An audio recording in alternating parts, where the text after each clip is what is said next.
So today we'll start with the point. I think I took a story there. 12 days to go, no pranks. Elections must hold, Nigerians tell authorities. Warn federal government INEC not to play into the hands of centrifugal forces. Naira redesign. POS agents lament hardship, say we are suffering, not making money. I have 22 POS points, none is functioning, chairman. Jam tech-driven war against malpractice paying off as stakeholders adjust. Saboteurs against Tinubu should please retreat, Ayeri Emami. Nigeria's bear market revenue to hit 2.45 trillion in 2023 report. So I took the Naira redesign issue. Commercial point of sale operators, that's the POS operators, under the aegis of Association of Mobile Money and Bank Agents, have said that the Naira redesign policy of the Central Bank of Nigeria has crippled their businesses and robbed them of their means of livelihood. So according to them, he said, contrary to the claims of Nigerians that they are now making huge sales from exorbitant rates, that those people who are actually managing the POSs they're not the ones making any form of business because they don't have cash to transact the business. The people who are making money are those people who have businesses, maybe supermarkets and malls, and they have POS. So they are the ones, after taking charges from customers, they still take additional charge to be able to give customers charges. So they are trying to investigate and arrest some of them right now. But the people who are just strictly into POS, about 3,000 of them are not able to do any form of business. They are out of business. And one of the reasons the CBN's policy is not working right now is because they, as stakeholders, were not involved in having a conversation. The CBN did not call them to discuss how this was going to run. And now there's no cash. People are rejecting the old notes and nobody's saying anything about it, basically. Do you have another story in the point? Okay. Let's move on now to the nation, yes. Where is he hidden? All right, the nation. Tinubu lists ways of Naira crisis, ways out of Naira crisis. Action will speak louder, vote wisely, vote BAT. Okay, that's basically what we have. Renewed hope is here. It's a full advertorial. So I went into the nation for this story. All right. The NDLEA arrested the founder and general overseer of Seraphic and Sabbath Assembly Lagos State, High Priest Nnodu Kenrick, and a student of the Emmanuel College of Theology, Samanda Ibadan, Oyo State, one Udezuka Udoka, and a freight agent, Mary Obasi. All three of them were arrested with the palm oil keg drug concealment that we saw over the weekend. And Mary Obasi had been intercepted, and she then exposed the connections to the high priest and the student. So she said that she was made to take an oath with chicken and some other items like that, oath of secrecy, and that the high priest prayed over items, made them oversaw the oath taking, and they had concealed parcels of methamphetamine and skunk in 25-liter kegs of palm oil for export to Dubai. Wow. And the student was made to assist her because she was new to the game. They were compelled. The student on his own part said he needed the money. They promised to pay 2 million, and they made him take an oath for that assistance he was giving to Mary Obasi. And the high priest's son was also involved. He's at large now, and the has not found him yet. But they were able to do other arrests. At the trade fair, they caught somebody else, another Dubai returnee involved in skunk and tramadol export, one Naman Innocent. They caught that one. They also arrested someone else who has his own concealed in a cargo to the UK in food items, and his name is Agolo Emmanuel, and he was supposed to be the cargo export person. But, all these arrests are things that we must commend the NDLEA for. They are doing well. They're doing well. Thank you. People must also be very careful. There's nothing like oath-taking. Be careful anything you get involved in. I'm sort of a bit sympathetic towards Mary, the freight agent, but even in that, she could have reported the case herself rather than be arrested for it. Okay. Did you? Yes, I have a story. So the APC presidential standard bearer, Asiwaju Bola Tinubu, yesterday gave 6-point solutions to what he believes would help with the crisis that Nigerians are facing now. The presidential candidate acknowledges that Nigerians have been going through a few weeks of challenging times as a result of the Naira redesign policy and the implementation of it, that the Naira scarcity as well as fuel scarcity. And he says, he also acknowledges that the categories of people or groups that felt the brunt of this combined problems of fuel and Naira scarcities are, you know, the small and medium enterprises, the poor and the vulnerable masses, you know, and these are the people who are most hit by this. And for him, he says that, you know, he has like 6 points that we can use right now to solve the issue. I'll just name a few. One of the first things he says that, first of all, the old and new Naira notes should coexist as legal tender for at least the next 12 months. There should be also immediate suspension of associated charges on online transactions and bank transfers, and also POS, unto full resolution of prevailing crisis. He named so many things. So he also stated categorically that he and his running mate do not think there's anything wrong with the Naira redesign. They just think that the policy itself, but the implementation and how we're going about it is affecting the most vulnerable in our society. And so these solutions will help us sort of manage it up until, you know, Nigerians are, yes. So. Okay. All right, let's take a shot. I took a quick story and the nation. So the federal government and the Central Bank of Nigeria are still keeping Nigerians waiting on the status of the 1,000 Naira, 500 and 200 Naira notes.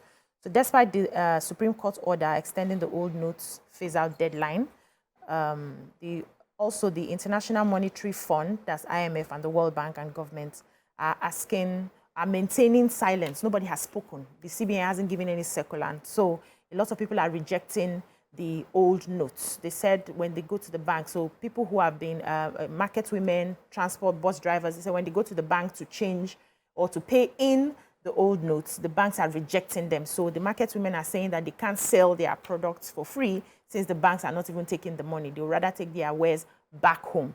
And CBN hasn't said anything. However, there's a meeting that will be happening on Wednesday. But I think that before Wednesday, we should have like a circular or something to let people know that they can still send the old notes back into the bank, or they are not taking it. Let's just know what's happening, because people are stranded and businesses are not working anymore. Let's move on now to the Punch. Can probes alleged obese 2 billion largesse, PCC claims blackmail. Naira crisis. Governors fear recession. 4 more states join legal battle. And then the advert. So what do we have? I have that. So more states have joined the legal battle against the federal government over the currency redesign policy of the CBN. Attorneys General of Ekiti, Bayelsa, Sokoto and Rivers states told Punch on Sunday that their states were set to join as co-plaintiffs in the suits that were initially filed by the governments of Kaduna, Kogi and Zamfara state. As we remember, the 3 northern states, Kaduna, Kogi and Zamfara, the Supreme Court last Wednesday issued an expert order restraining the federal government and CBN from enforcing the February 10 deadline, right, for the swap. But they said the federal government also approached the Apex Court to vacate the order. So like just the story you've read before, I guess we're all waiting now to see. And then with the addition of these governors, we'll see where this takes us. Hopefully, by the end of today, we should know where we're headed. Yeah. Do you have any story in the Punch? I have a metro story, human interest story within the Punch. So over the weekend, something broke, and it was the story of a father who died fighting the suspect who had sexually molested his daughter. So the Lagos State Police Commander has launched a manhunt for the driver of Luyo Secondary School, Iju, Jacob Fatoki, for allegedly killing the father who accused him of sexually molesting his daughter, and said that the parents, after being notified of the driver's illicit act against their daughter, visited the school to tender an official complaint against the driver.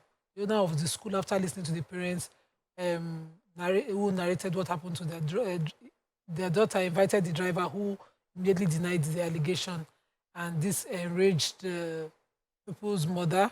And the father, of course, you know, who slapped the driver, and in retaliation, he slapped the father back and hit the father's chest. And in the process, he collapsed and was rushed to the hospital, where he was confirmed dead. Wow. And he is on the run, but the Lagos State have issued a manhunt for him. the poor girl had told her parents about what happened, how he took her to his house around the Ajumon area on the pretext that he needed to drop something at home, and asked her to follow him. And when they entered, he asked the girl to sit on his lap and raise her school uniform and to, so he just had, sexually molested her. Let me just spread the Nigerian details. It's just a double tragedy, very painful one for that matter. And I hope that he's caught as soon as possible and made an example of. Okay, the Christian Association of Nigeria on Sunday distanced itself from alleged 2 billion naira claim to have been given by the presidential candidate of the Labour Party, Peter Obi, to churches under its umbrella. They also said that they would probe the source of the petition in which the allegation was made, describing it as untrue and malicious. So the petition allegedly written by one Pastor Frank Onwumere and dated December 15, 2022, was addressed to the Christian Association of Nigeria president, and he claimed that 2 billion was shared among some mega churches while other denominations were sidelined. So they are now saying that there was nothing like that. So when the Punch reached out to the person allegedly who wrote this petition, he said he did not write anything like that. So the Christian Association of Nigeria is saying that people should disregard this. They have no hand in it. They did not collect any money from Peter Obi for the campaigns, and they are not endorsing any candidates. Nigerians should go out there and pick who they want to lead them. Let's move on now to the Sun. Can PFN disown alleged Obi's 2 billion mobilization largesse? I never wrote such letter, says alleged author. Confusion as Nigerians reject old Naira notes. Fuel stations flout federal government directive, insist on cash on payment. Tinubu will win Rivers convincingly, APC boasts. Pope Francis creates Aguilera Diocese, appoints Isizo, pioneer bishop. Kogi to IGP on Bawa, allowing convicts to roam the streets portends danger to judicial system. Ask police to immediately arrest EFCC boss, commit him to prison. Army will ensure conduct of free and fair elections, GOC. Coup. Invites Fani Kayode to explain allegation, Atiku tells DSS police. Church GO, theology student arrested over Dubai-bound meth and skunk. What stories do we have? It's a major headline. The Sun went around Abuja and took, following the original deadline for the Naira swap, and they found Nigerians businesses not taking the old Naira notes anymore, even though they have a Supreme Court judgment stalling everything.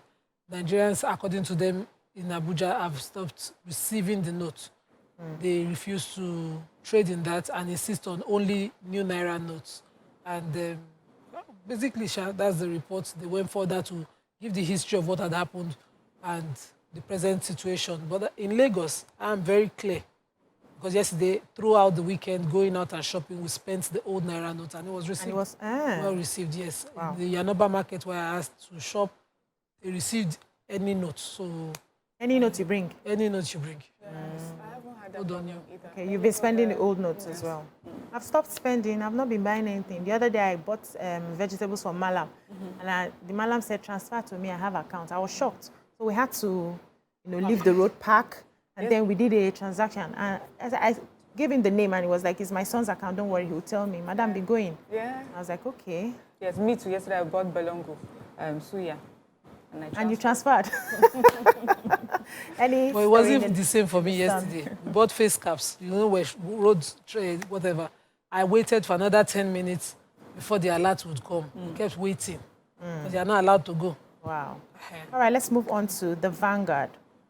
Federal government overwhelmed by insecurity, worsening economy, Catholic bishops. Cash squeeze as rejection of old notes spread. Naira redesigned, stop economic chaos, NECA urges federal government. CBN to court, returning old notes will encourage vote buying, kidnapping. Turkey, Syria quick deaths exceed 28,000. UN expects toll to double. Bandits kill DPO, 4 other policemen in Niger. Old notes deadline, government directs Attorney General to review suit at Supreme Court. Naira scarcity, Tinubu lists 6 ways out of current suffering. I think we've taken that story. Desperate propaganda can't derail our momentum, will be dirty. What stories do we have in the Vanguard? I have in Mina. bandits have hit some communities in Niger State again, and during which a DPO and 4 other policemen were killed during a gun battle with the criminals. The DPO, Superintendent of Police Mukhtar Sabiu, and 4 other policemen who paid the supreme price were from Gao, Babangida, and Peko police divisions of the state. And it was gathered that the bandits had last Friday attempted to attack the Chibani village market via Serkin Power, Munya local government area of the state. However, police tactical teams and vigilante members were mobilized to the market where the hoodlums were repelled without any loss of lives. But then last Saturday, information was received that bandits were sighted around Kwakuti, the Ajigbe villages around the Lambata in another attempt to attack some communities around Gurara local government area of the state. Also, combined teams of the police from the police divisions around the area and military and vigilante members were drafted to the scenes. The hoodlums were engaged in gun battle with many of them neutralized, while some escaped with bullet wounds. So you see how consistent the attacks have been. And, you know, the police vigilantes, they've worked so hard, you know, repelling them. But unfortunately, and as I said, regrettably, these attacks took the lives of the DPO and 4 other police personnel who paid, you know, the ultimate price for our safety. May their souls rest in peace. Amen. And we pray for their families that they have left behind. Yeah. So the Nigerian Governors Forum, after their meeting, have directed the Attorney Generals to review the suit on Naira scarcity at the Supreme Court with a view to consolidating their legal reliefs and presently being pursued by states. They